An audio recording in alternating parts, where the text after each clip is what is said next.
दोस्तों, हमारे चारों ओर एक ऐसी बीमारी आई जिस बीमारी ने हमारे चारों ओर एक मजबूत घेरा सा बना लिया, रोक दिया हमें एक ऐसे केंद्र बिंदु पर जिस केंद्र बिंदु पर हम रुकना ही नहीं चाहते। पर इस बीमारी ने हमें बहुत कुछ सिखा दिया कि हमें अपने जीवन शैली में बहुत सारे परिवर्तन करने पड़ेंगे। नमस्कार, सुम्मी की रसोई में आपका बहुत बहुत स्वागत है।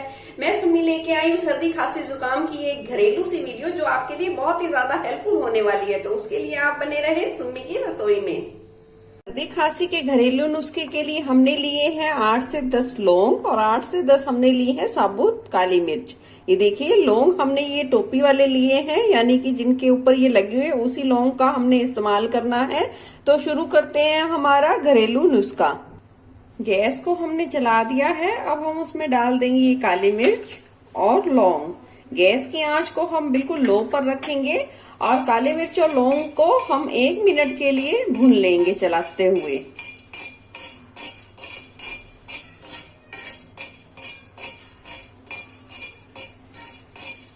लौंग के दाने और काली मिर्च के दानों को हमने अच्छी तरह भून लिया है। अब हम इसे निकाल लेंगे एक प्लेट में।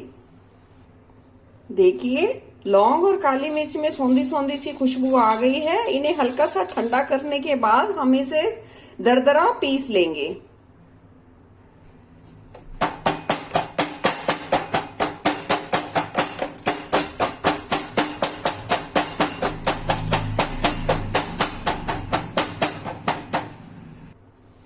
ये देखिए, हमने लौंग और काली मिर्च को इस तरीके से पीस लिया है। अब चलते हैं नेक्स्ट प्रोसेस में। अब लेंगे हम 1 इंच के करीब अदरक का टुकड़ा और इसका रस निकाल लेंगे। इसे पहले हम कद्दूकस कर लेंगे।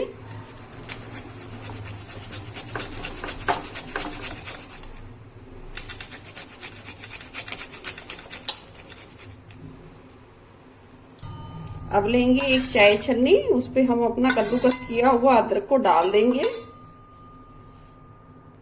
और चम्मच की सहायता से दबाकर इसका रस निकाल लेंगे।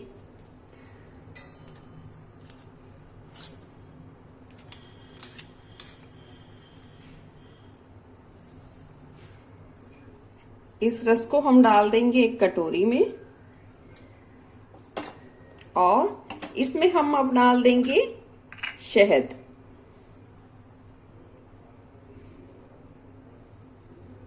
और अब हम इसमें डाल देंगे जो हमने लौंग और काली मिर्च को पीसा है, उसको डाल देंगे।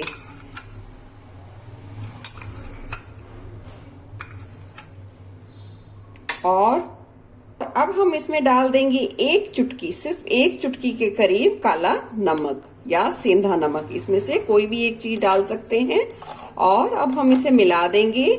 ये जो घरेलू नुस्खा तैयार किया गया है, ये 4 से 5 लोगों के लिए इनफ है, यानी कि 4 से 5 लोग इतनी क्वांटिटी में यूज कर सकते हैं। अगर आप छोटे बच्चे को दे रहे हो तो सिर्फ 1/4 हिस्सा, यानी कि चम्मच का 1/4 हिस्सा ही आपको देना है।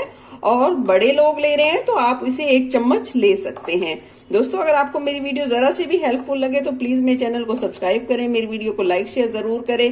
फिर मिलूंगी ऐसी बढ़िया रेसिपी के साथ। धन्यवाद।